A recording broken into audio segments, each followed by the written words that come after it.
Salut à tous, j'espère que vous allez bien, bienvenue dans cette nouvelle vidéo. Chose promise, chose due, il est temps maintenant de se parler, de faire un espèce de petit point spécifique quand même sur WebOS 23. Ouais, je vous l'avais promis dans cette vidéo où je fais un petit duel, enfin LG nous avait ouvert les portes de son showroom, nouveau showroom d'ailleurs des bureaux parisiens, dans lequel j'avais pu découvrir la gamme 2023 dans les grandes lignes avec effectivement ce duel, enfin en même temps cette comparaison, parce qu'un duel entre deux téléviseurs LG, eh bien c'est un duel qui est facilement remporté pour la marque. Donc on avait cette forme de comparaison entre le C3 et le G3. Je vous invite à aller voir la vidéo, le lien est dans la description.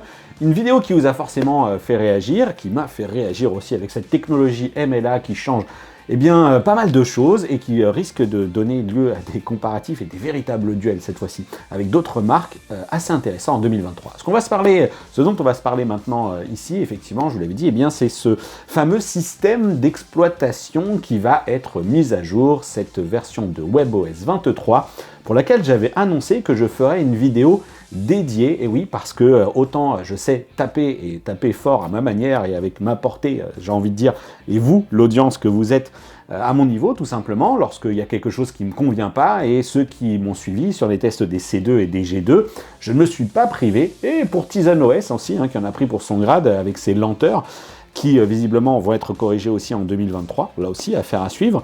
Quoi qu'il en soit, chez LG, j'avais quand même été pas content, c'est le moins qu'on puisse dire, sur le fait que les constructeurs aujourd'hui, c'est là que j'intègre les deux constructeurs coréens en l'occurrence, sont en train de nous proposer des interfaces qui mettent de plus en plus en avant des contenus publicitaires. Alors on paye son téléviseur une blinde, entre guillemets, j'ai envie de dire, ça c'est, vous avez bien vu d'ailleurs qu'en 2023, les prix sont quand même assez importants. Donc on paye des téléviseurs déjà suffisamment chers pour ne pas avoir ensuite à s'imposer une forme de publicité. Alors ça, je vous le dis, avec WebOS 23, je vais commencer à vous mettre des images, là-dessus, tout ne change pas. C'est-à-dire qu'effectivement, on a toujours une conception qui est faite avec un bandeau en partie supérieur, qui là, vous le voyez dans l'image, est un appel tout simplement, une forme de bandeau assez générique pour WebOS, tout simplement parce que ce bandeau, si vous ne souhaitez pas que ce soit du contenu sponsorisé ou du contenu partenaire, sous-entendu que ce soit tantôt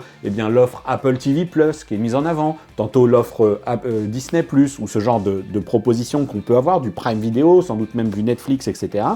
Si vous ne souhaitez pas avoir ce bandeau publicitaire devant vous, vous dites désactiver la publicité, et du coup vous avez quand même une bonne moitié de l'écran, un peu ou prou, qui est occupé par cet affichage WebOS. Et voilà, on ne peut pas le désactiver. On ne peut pas se dire, je fais remonter d'un cran toutes mes autres applications, tous les autres menus.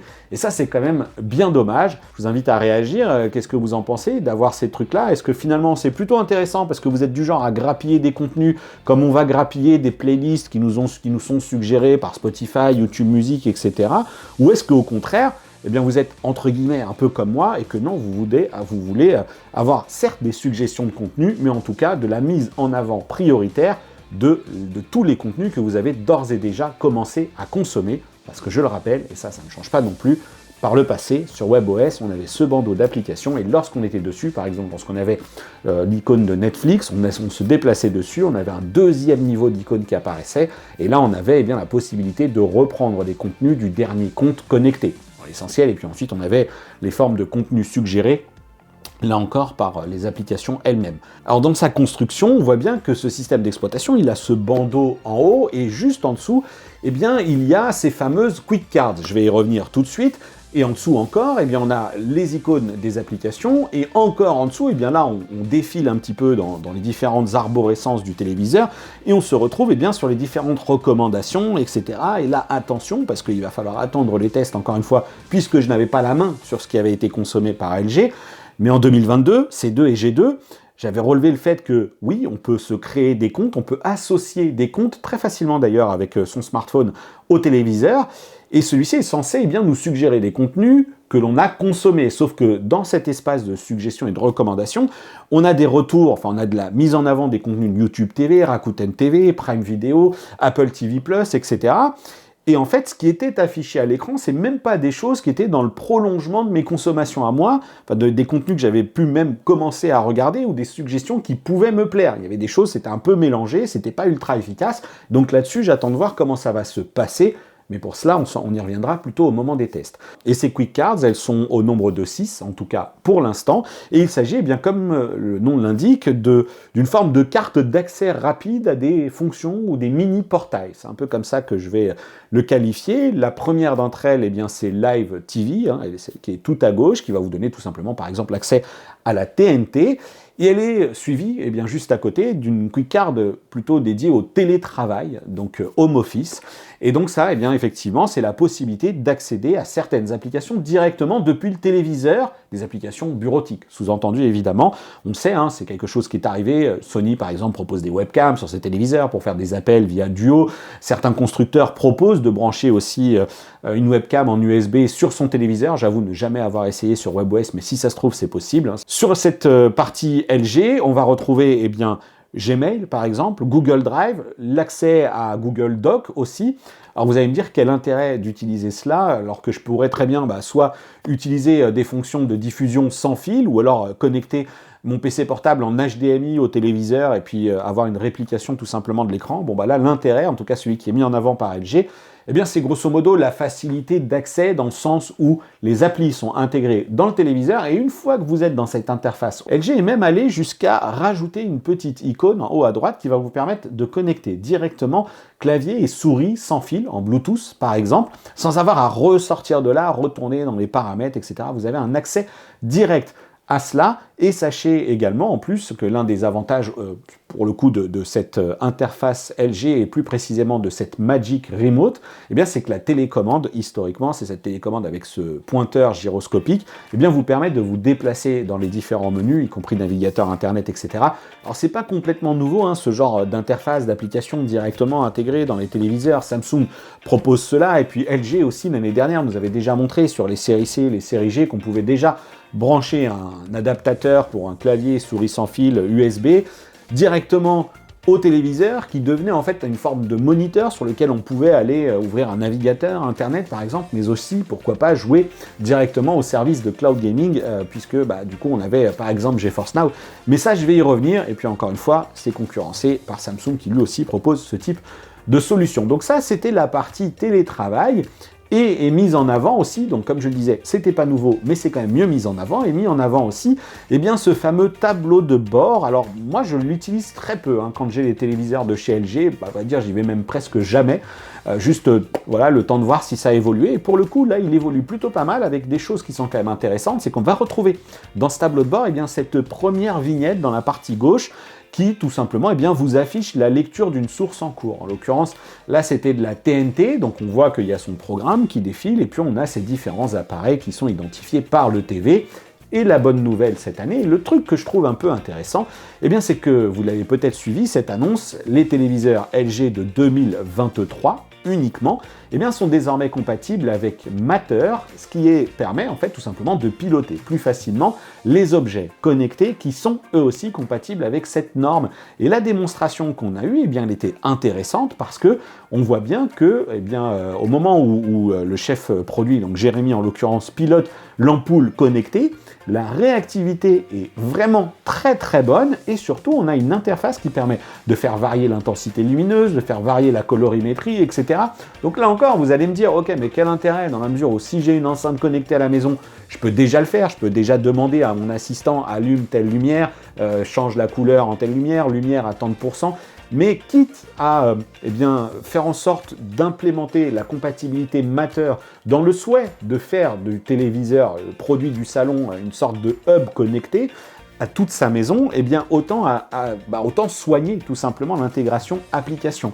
Et là, pour le coup, j'ai trouvé que c'était plutôt pas trop mal. C'est pas révolutionnaire, là encore, c'est même assez basique, mais en tout cas c'est efficace. Et donc cette interface tableau de bord, vous l'avez compris, qui vous permet de piloter des ampoules connectées, vous permet de piloter tous les appareils qui seraient compatibles Matter, hein. Et ça, quelle que soit la marque, parce que oui, LG fait du lave-linge, du sèche-linge et puis du frigo connecté, mais ce ne sont pas les seuls. Donc si vous êtes plutôt fan de LG en télé et puis fan de Samsung sur d'autres gammes de produits, fan d'aspirateurs, d'autres marques, bref, on sait que cette norme Matter, elle compte vraiment désormais de plus en plus de produits, et puis ça va s'enrichir. Donc là, dans le téléviseur directement, vous allez pouvoir piloter tout ça, donner des instructions. Évidemment, on ne va pas pouvoir tout faire en fonction des différents produits qui seront compatibles. Mais voilà, on a vraiment ce centre névralgique, ce centre de commande qui est accessible directement depuis le TV, vous n'avez pas systématiquement besoin d'aller chercher le smartphone, etc. Encore une fois, dites-moi ce que vous en pensez. Dans les commentaires, est-ce que c'est pertinent ou pas? Et est-ce que vous êtes fan de sport? Parce que la troisième quick card, eh bien c'est ça. C'est la quick card qui est effectivement dédiée au sport. Alors là, nous a été pris un exemple rapide de l'équipe de foot que l'on pourrait suivre, par exemple. Mais j'imagine que ça marche aussi avec une équipe de basket, etc. Donc grosso modo, vous allez saisir, renseigner l'équipe que vous supportez. Hein, moi j'espère que ça va fonctionner peut-être avec une actualité au sens un peu plus large, c'est-à-dire que moi je suis plutôt la Formule 1 ou ce genre de choses. J'espère que voilà, on peut varier un petit peu les thématiques. J'ai pas eu beaucoup de réponses, mais en même temps je souhaitais un petit peu m'en garder pour le moment des tests.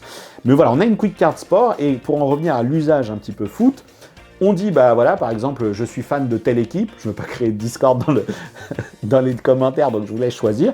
Et puis, bah, vous allez recevoir toutes les informations liées à cette équipe de foot-là, y compris les résultats des matchs, le coup d'envoi, la mi-temps, en notification, j'entends, et puis la notification de la fin du match, le score final, etc. Et puis, bah, si jamais vous êtes occupé à regarder autre chose que le match de votre équipe, si vous regardez par exemple une série ou un film sur une application ou sur la TNT, eh bien cette quick card sport va être intelligente dans le sens où elle va vous pousser des notifications directement sur l'écran du téléviseur, ce qui peut être intéressant si jamais vous trouvez un match un peu ennuyeux. Vous dites, bon bah voilà, je consulte autre chose, le match est un peu flat, ou il n'a pas d'enjeu, et puis j'irai voir de temps en temps un résumé d'un but, voilà. Bon, ça peut être une option. Alors il y avait aussi deux hubs, deux quick cards, deux portails qui n'étaient pas disponibles encore au moment où je suis allé réaliser la première vidéo. Souvenez-vous, hein, si vous avez vu la vidéo de comparaison du C3 et du G3, j'expliquais que j'étais allé une fois, que j'étais revenu avec des images qui ne me convenaient pas et que j'y étais retourné une seconde fois, cette fois-ci pour affiner un petit peu réglage caméra et vous produire la vidéo de comparaison du C3 et du G3. Et lors de cette deuxième visite, histoire de ne pas prendre plus de temps encore aux gens de chez LG, je n'étais pas retourné dans cette salle où était organisée la démonstration de WebOS avec ce C3 83 pouces de mémoire. Je ne sais plus si c'était un 77 ou un 83, mais je suis quasi sûr que c'était un 83 pouces.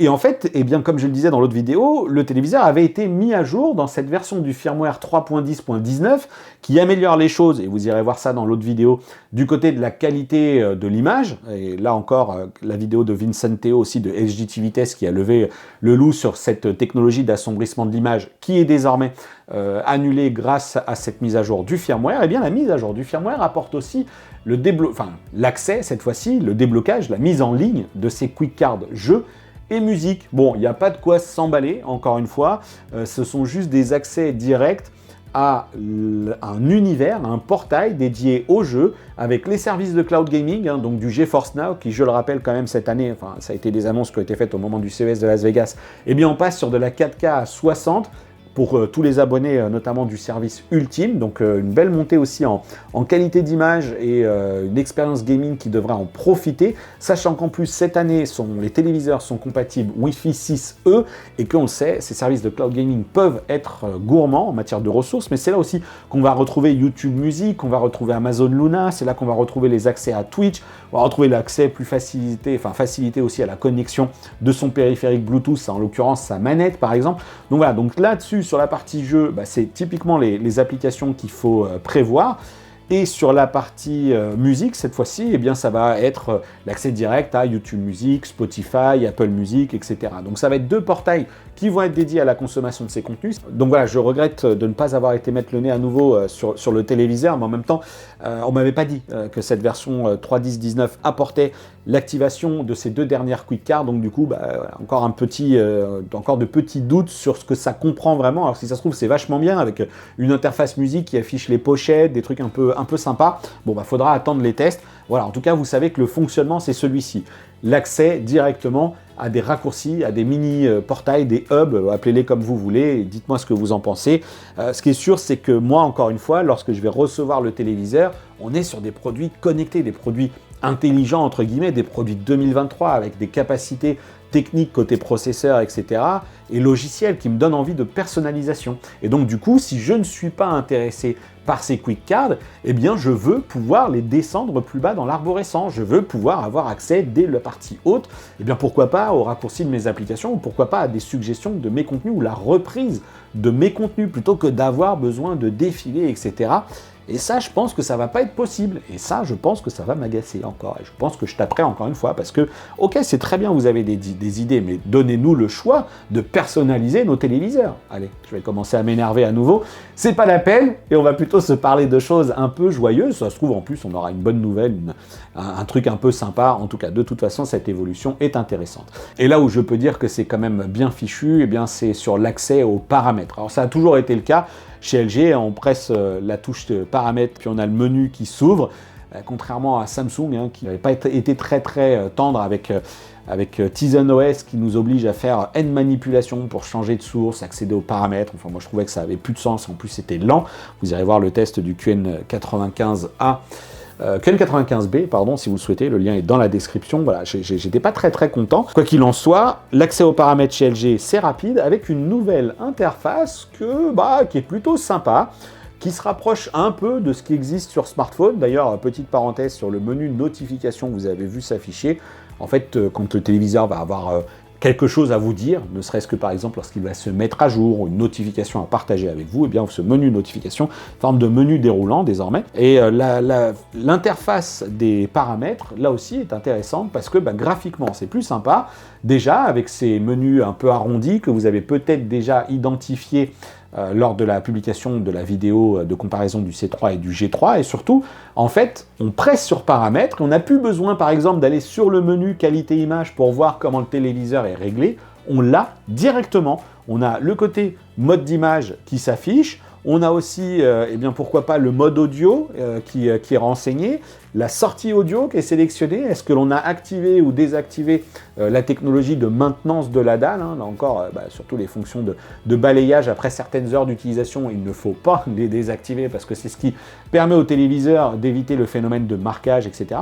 Donc ça, c'est plutôt pas mal, on a une lisibilité plus instantané aux fonctions de paramètres. Donc c'est un petit détail, mais c'est un petit détail qui peut être bienvenu lorsqu'on veut juste, on presse la touche paramètres, on voit les trucs s'afficher, et évidemment ensuite, si on veut changer quoi que ce soit, eh bien il faut se rendre dans les fonctions, ou tout simplement utiliser l'assistant vocal ThinQ. Je vais revenir aussi sur ses fonctionnalités à lui, mais lui aussi vous permet de régler le volume, changer de chaîne par exemple, et aussi changer le mode d'image. Vous pouvez lui dire passe en mode cinéma, et du coup il va basculer automatiquement en mode cinéma. Et puisque je vous parle d'image et de ces fameux paramètres, eh bien sachez qu'on a aussi cette année l'arrivée d'un mode d'image personnalisé. Alors qu'est-ce que ça veut dire?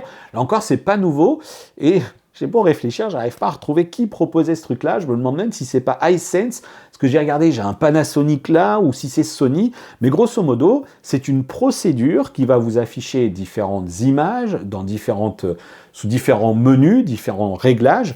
Et à l'issue de ce truc-là, vous allez obtenir une image personnalisée. Alors c'est des choses qu'on peut retrouver aussi sur smartphone, je crois. Donc grosso modo, vous avez là 7 étapes qui vous affiche 6 images et qui vous demande de choisir l'image qui vous est la plus agréable. Et au cours de cette procédure, eh bien en fait, le téléviseur va analyser ce que vous êtes en train de lui dire et il va régler à la fois les notions de teinte, de couleur, de netteté, etc. pour vous ressortir une image qui, semble-t-il, est la plus adaptée à ce que vous souhaitez. Alors j'ai un confrère qui s'est prêté à l'exercice, hein. Moi j'étais derrière la caméra, et puis surtout d'ailleurs, c'est aussi ça qui fait que de temps en temps l'image elle bouge, hein. Vous l'avez remarqué, c'est pas parfaitement stable, j'avais pas de trépied avec moi, j'y étais allé à moto. On est arrivé à l'issue de ce truc, avec une calibration couleur vive et froide. Alors c'était pas effectivement moi ce qui me convenait le mieux, mais bon bref, vous avez une image qui en ressort, et cette image personnalisée, les réglages qui, a priori aussi, peuvent s'appliquer au mode d'image Dolby Vision, c'est-à-dire au contenu de Dolby Vision. Vous regardez votre série sur Netflix, Dolby Vision ou Disney+, et votre préférence quant à la netteté de l'image, le piqué et peut-être même sa teinte, c'est là que j'ai quand même des doutes sur le truc, eh bien, pourrait prendre le pas aussi sur la calibration de cette image. Donc voilà, donc sachez-le, possibilité de créer ce mode d'image, et naturellement, hein, ça n'exclut pas les technologies Dolby Vision IQ, etc., avec la présence du capteur de luminosité ambiante. Et ce qui me fait penser que cette année, eh bien, LG n'a pas remis l'accent sur Dolby Vision avec Precision Detail, ce fameux truc qui est encore plus précis que précis. Donc là aussi, j'essaierai d'y revenir dans une prochaine vidéo pour vous en dire un petit peu plus. Ce qui m'emmène maintenant eh bien, à cette fameuse technologie ThinQ, l'assistant vocal, évidemment. Vous allez pouvoir retrouver de l'Alexa et du Google à l'intérieur, mais LG a un assistant vocal de longue date maintenant, mais comme Samsung a Bixby, et il s'appelle ThinQ, et ThinQ permet de donner des commandes un petit peu plus pertinentes dans le sens d'une utilisation cinéma. On va pouvoir par exemple lui demander, alors ça c'est pas nouveau, ça fait pas partie des nouveautés, mais par exemple on peut lui demander, affiche-moi tous les films où on voit Bruce Willis par exemple, ou affiche-moi la biographie de Bruce Willis. Donc on a des trucs qui sont plus liés au cinéma, et là forcément ça va les taper, ça va les chercher dans les différentes applications, etc. Et ça va vous suggérer du contenu, ou vous pourrez demander qui a joué dans le dernier Pirates des Caraïbes, par exemple. Voilà. Et donc vous allez pouvoir retrouver comme ça la liste des acteurs, et ensuite accéder à la filmographie de l'acteur, revenir sur... Vous avez compris un peu le principe. Cette année débarque cette fois-ci une interaction avec la TNT.